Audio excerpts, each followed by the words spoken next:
నమస్తే, welcome to our channel. నాగార్జునకి దాదాపు గ్రాచారం బాలే అని చెప్పుకోవచ్చు. ఎందుకంటే కొడుకులు సక్సెస్ లేక, కొడుకుల మూవీస్ సక్సెస్ లేక ఒకవైపు డీలా పడ్డ నాగార్జున, అరొక సినిమాలు చేస్తూ బిగ్ బాస్లో కనబడుతున్న నాగార్జున ఇప్పుడు ప్రజెంట్ చిక్కుల్లో చిక్కుకున్నారు అని తెలుస్తూ ఉంది కూడా.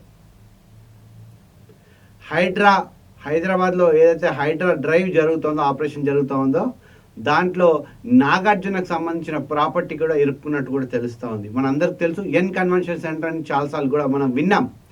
సో దానికి హైడ్రా నోటీసులు కూడా పంపించడం జరిగింది. దాన్ని ఎందుకంటే అది ఎఫ్టీఎల్ పరిధిలోకి వస్తుంది. ఆ ఎన్ కన్వెన్షన్ హాల్ కూడా ఖచ్చితంగా దాన్ని కూలగొడతామని కూడా గట్టి షాక్ ఇచ్చినట్టు కూడా తెలుస్తుంది. ఒక్కసారి మన తెలంగాణ వెబ్సైట్ ప్రచురించింది, ఒకసారి చూసే ప్రయత్నం చేద్దాం. అక్కినేని నాగార్జున ఎన్ కన్వెన్షన్ కూల్చివేత ఖాయం.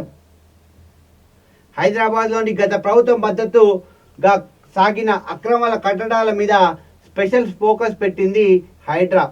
గతంలో కొన్ని రోజులుగా హైదరాబాద్ పరిసర ప్రాంతాల్లో అక్రమాలను తొలగించేందుకు ఏర్పాటు చేసిన హైడ్రా వింగ్ దూకుడు వ్యవహరిస్తోంది. అక్రమ కట్టడాలను గుర్తించి వెంటనే కూల్చివేస్తోంది. తాజాగా కేటీఆర్కు చెందినదిగా భావిస్తున్న జొన్నాడ ఫామ్ హౌస్ అక్రమం అంటూ కూల్చివేయడానికి రంగం సిద్ధమైంది. అయితే దానికి వ్యతిరేకంగా కోర్టుకు వెళ్ళడం కూడా తెలిసిన సంగతే. ఇది ఇలా ఉంటే కొందరు సెలబ్రిటీలు అక్రమ నిర్మాణ కట్టడాల మీద కూడా హైడ్రా దృష్టి సారిస్తున్నట్టు తెలుస్తోంది. అందులో అక్కినేని నాగార్జున చెందిన ఎన్ కన్వెన్షన్ కూడా ఉన్నట్లు వార్తలు వస్తున్నాయి. ఈ కన్వెన్షన్ సెంటర్ మీద ఎప్పటి నుంచో వివాదాలు ఉన్నాయి. ముడి చెరువులోని 3 ఎకరాల 30 గుంటలు ఆక్రమించి ఎన్ కన్వెన్షన్ సెంటర్ను నిర్మించారని హైడ్రా ఇప్పటికే నుంచి ఫిర్యాదులు వస్తున్నాయి. ఎన్ కన్వెన్షన్ సెంటర్ కూల్చివేయాలని హైడ్రా కమిషనర్కు జనం కోసం అనే సంస్థ ఫిర్యాదు చేసింది. గతంలోనూ దీనిపై చర్యలు ఉపక్రమించారని, కానీ ఈ మధ్యలో ఆపేశారని, ఇప్పుడు దీని మీద దృష్టి సారించాలని డిమాండ్ చేశారు. ఇది అక్రమ కట్టడం అనుకోవడానికి రుజువులు కూడా చూపించింది జన కోసం సంస్థ. నాగార్జున గతంలో ప్రభుత్వ అధినేతలను సన్నిహితంగా మెలగడం ద్వారా కన్వెన్షన్ సెంటర్కు ఇబ్బందులు రాకుండా చూసుకున్నారని ఈ సంస్థ ఆరోపించింది.